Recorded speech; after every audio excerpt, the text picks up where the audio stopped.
Hello everyone, myself Tejal Goswami અને મારી આ યુટ્યુબ ચેનલ જ્ઞાન વર્લ્ડ અચીવ યોર ગોલમાં આપ સૌનું સ્વાગત છે.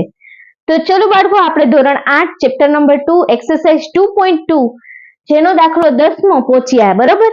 તે આપણે કન્ટિન્યુ કરશું. અને હા બાળકો, જો તમે મારી ચેનલ ઉપર હજી નવા જ છો, બરાબર, તો મારી આ ચેનલને સબસ્ક્રાઇબ કરી અને બેલ આઇકન દબાવવાનું ભૂલતા નહીં. તો ફર્સ્ટ ઓફ ઓલ પહેલા સબસ્ક્રાઇબ કરી દો. ઓકે, ચલો આગળ વધીએ, વધારે સમય ન બગાડતા બાળકો. શું છે બાળકો? 10મો દાખલો. વર્ગખંડમાં છોકરા અને છોકરીઓની સંખ્યાનો ગુણોત્તર 7:5 છે. જો છોકરાઓની સંખ્યા છોકરીઓની સંખ્યા કરતા 8 વધારે હોય તો વર્ગખંડમાં વિદ્યાર્થીઓની કુલ સંખ્યા શોધો. હવે આવું કીધું બાળકો આપણને. આટલી મોટી રકમ જોઈને ફર્સ્ટ આપણે ડરી નથી જવાનું, બરાબર? શું કરવાનું? રકમને ધીમે ધીમે સમજવાની, સમીકરણ બનાવવાનું અને પછી સમીકરણને સોલ્વ કરશું. પણ મારા વિડીયોની લેન્થ થોડીક લાંબી થઈ જશે તો તમારે વચ્ચે ક્યાંય પણ સ્કીપ કરવાનું નથી. વાય? બીકોઝ જેનો પાયો મજબૂત એની ઇમારત કેવી થાય? મજબૂત. તો આપણે આ જે છે અહીંયા બેઝિક લેવલથી શીખશું, બરાબર? એટલે તમારે 9 અને 10 માં ક્યાંય પ્રોબ્લેમ આવે નહીં. ચલો જોઈએ. વર્ગખંડમાં છોકરા અને છોકરીઓની સંખ્યા, એવું કીધું બાળકો. ગુણોત્તર આટલો છે, આપી દીધો, બરાબર? જો છોકરીઓની સંખ્યા છોકરાઓની સંખ્યા છોકરીઓની સંખ્યા કરતા 8 વધારે હોય તો એવામાં કોને ધારશું આપણે? પેલા તો એ જ ખબર નથી પડતી. તો ચલો જોઈએ કોને ધારશું. એ માટે થઈને છોકરાઓની સંખ્યા, શબ્દ ઉપર ભાર આપજો, છોકરીઓની સંખ્યા કરતા 8 વધારે હોય તો આનો મતલબ શું થયો? છોકરીઓની સંખ્યા ધારી લઈએ, રાઈટ? એના કરતા 8 વધારે એટલે કઈ થશે? છોકરાઓની સંખ્યા. અહીંયા સુધી સમજાઈ ગયું? ઓકે, સરસ. તો ચલો પહેલા લખશું. શું લખશું બાળકો? ધારો કે છોકરીઓની સંખ્યા, શું આવશે બાળકો? છોકરીઓની સંખ્યા બરાબર શું આવશે? x. આપણે ધારી લઈએ, રાઈટ? હવે છોકરાઓની સંખ્યામાં શું કીધું? છોકરીઓની સંખ્યા કરતા 8 વધારે હોય તો છોકરાઓની સંખ્યા શું થશે બાળકો? અને છોકરાઓની સંખ્યા બરાબર શું થશે? x + 8. કારણ કે આપણને સમીકરણમાં શું કીધું? જો છોકરાઓની સંખ્યા છોકરીઓની સંખ્યા કરતા, એટલે છોકરીઓની સંખ્યા x કરતા 8 વધારે હોય તો 8 શું કરી દીધા? મેં એડ કરી દીધા. અહીંયા સુધી સમજાઈ ગયું બાળકો? ઓકે, સરસ. આ જ મહત્વનું છે. આટલું થઈ ગયું. હવે તમારો દાખલો કેવો બનશે? આસાન. હવે શું કીધું? છોકરા અને છોકરીઓની સંખ્યાનો ગુણોત્તર. ચલો, છોકરા ધેટ મીન્સ અહીંયા 7 આવશે, છોકરી એટલે અહીંયા કેટલા આવશે? 5 આવશે. આયાના બાળકો? ઓકે, તો શું લેશું બાળકો? તેમનો ગુણોત્તર કેટલો છે? 7:5 છે. આવું કીધું બાળકો આપણને. તો હવે અહીંયા શું કરશું? પેલા ગુણોત્તર આપી દીધો અને આ બે સંખ્યા આપી દીધી. તો અહીંયા ગુણોત્તરમાં આપણે 7x 5x લેવાની જરૂર નથી, પણ આને જે આવી રીતે અંશ અને છેદમાં રાખી દેશું તો આપણે સમીકરણ કેવું થઈ જશે? સરસ મજાનું ઉકેલી શકાય એવું બની જાય. ઓકે, તો ચલો 7 જે છે એ કોની છે? છોકરાઓની સંખ્યા. તો છોકરાઓની સંખ્યા કેટલી છે આપણી આગળ? x + 8 છેદમાં છોકરીઓની સંખ્યા બરાબર શું છે? રેશિયો 7:5. તો 7:5. ચલો અહીંયા એકવાર નોટ કરો. x + 8 શું છે? છોકરાઓની સંખ્યા. છોકરાઓની સંખ્યાનો રેશિયો કેટલો આપ્યો? 7. છોકરીઓની સંખ્યા એટલે x કેટલો છે? 5. તો 7 ના અહીંયા x = 5. તો આ બની ગયું એક સમીકરણ. તો x + 8 ના છેદમાં x બરાબર 7:5. તો 7/5. અહીંયા સુધી સમજાઈ ગયું બાળકો? ઓકે, સરસ. હવે શું કરી નાખવાનું બાળકો? ક્રોસ ગુણાકાર. અહીંયાથી આ અહીંયાથી આ હાયાના. ઓકે, સરસ. ચલો લઈ લઈએ ક્રોસ ગુણાકાર. 5 કૌંસમાં શું આવશે? x plus 8. આ બેને લઈ લીધું ટર્મ્સ. આ બેનો ગુણાકાર ઇઝ ઇક્વલ ટુ 7 ગુણ્યા x એટલે 7x. થઈ ગયું બાળકો? સરસ. તેથી 5 જે છે એ બાળકો આની સાથે પણ ગુણાય અને આની સાથે પણ ગુણાય, એટલે આખા કૌંસ સાથે 5 ને ગુણાકાર કરવાનો. તો 5 ગુણ્યા x એટલે 5x વત્તાના વત્તા 5 ગુણ્યા 8, 8 પંચા 40 બરાબર 7x.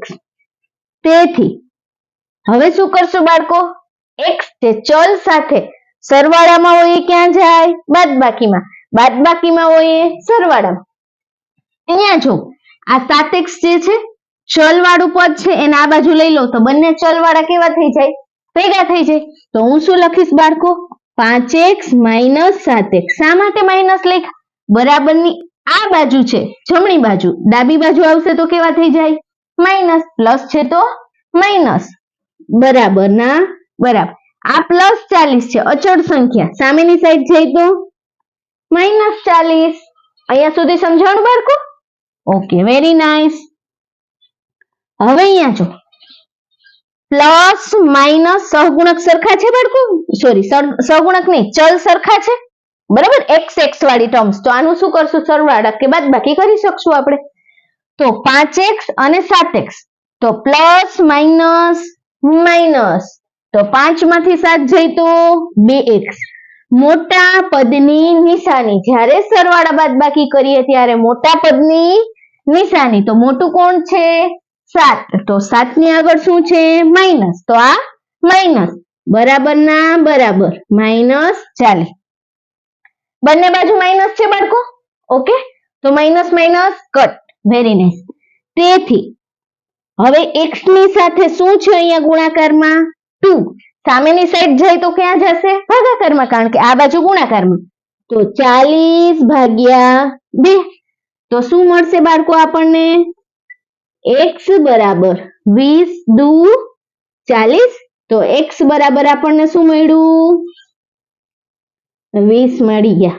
ઓકે, અહીંયા સુધી સમજાઈ ગયું બાળકો? ઓકે, સરસ. હવે શું કીધું આપણને? વર્ગખંડમાં વિદ્યાર્થીઓની કુલ સંખ્યા શોધો. કુલ સંખ્યા ક્યારે મળશે બાળકો? પહેલા તો છોકરીઓની સંખ્યા, છોકરાઓની સંખ્યા અને બંનેનો સરવાળો કરીએ તો શું થાય? કુલ સંખ્યા. તો ચલો લઈએ, અહીંયા આગળ જઈએ. શું કરશું બાળકો? છોકરીઓની સંખ્યા તો મળી ગઈ કારણ કે x છે. તો શું લખશું? આથી છોકરીઓની સંખ્યા બરાબર શું થશે? x બરાબર 20 અને છોકરાઓની સંખ્યા કેટલી આપી છે બાળકો? શું છે અહીંયા? x plus 8. તો હું શું લખીશ? x plus 8. x બરાબર 20 પ્લસ 8 કેટલા આવ્યા? 28. અહીંયા સુધી સમજાણું? હવે શું કરશું? વિદ્યાર્થીઓની કુલ સંખ્યા. તો વિદ્યાર્થીઓની કુલ સંખ્યા કેટલી આવશે બાળકો? આ બંનેનો શું કરી દેવાનો? સરવાળો. 20 વત્તા 28. 20 ને 20 40 ને 8 48 મળે છે. ચલો, સમજાઈ ગયું બાળકો? તો આ રીતે આપણો અહીંયા આ દાખલો કેવો થાય છે? પૂરો થાય છે. સરસ મજાના સારા હેન્ડરાઇટિંગ થી તમારી બુકમાં નોટ ડાઉન કરી લો વિડીયોને પોઝ કરીને. ઓકે, અને વન્સ અગેન અહીંયા જો કોઈના જે સમજવામાં પ્રોબ્લેમ થયો હોય તો ફરીથી એક વખત પાછું અહીંયા આ જે સમીકરણ સુધી પહોંચ્યા ને એ સમજાવી દો. છોકરા અને છોકરીઓની સંખ્યાનો ગુણોત્તર 7:5 છે. જો છોકરાઓની સંખ્યા છોકરીઓની સંખ્યા કરતા 8 વધારે હોય તો કોને ધારશું? પેલા તો ધારવું કોને એ નથી સમજાતું. તો ફટાફટથી શું કરીએ? છોકરાઓની સંખ્યા છોકરીઓની સંખ્યા કરતા, તો છોકરીઓની સંખ્યા કરતા 8 વધારે છે.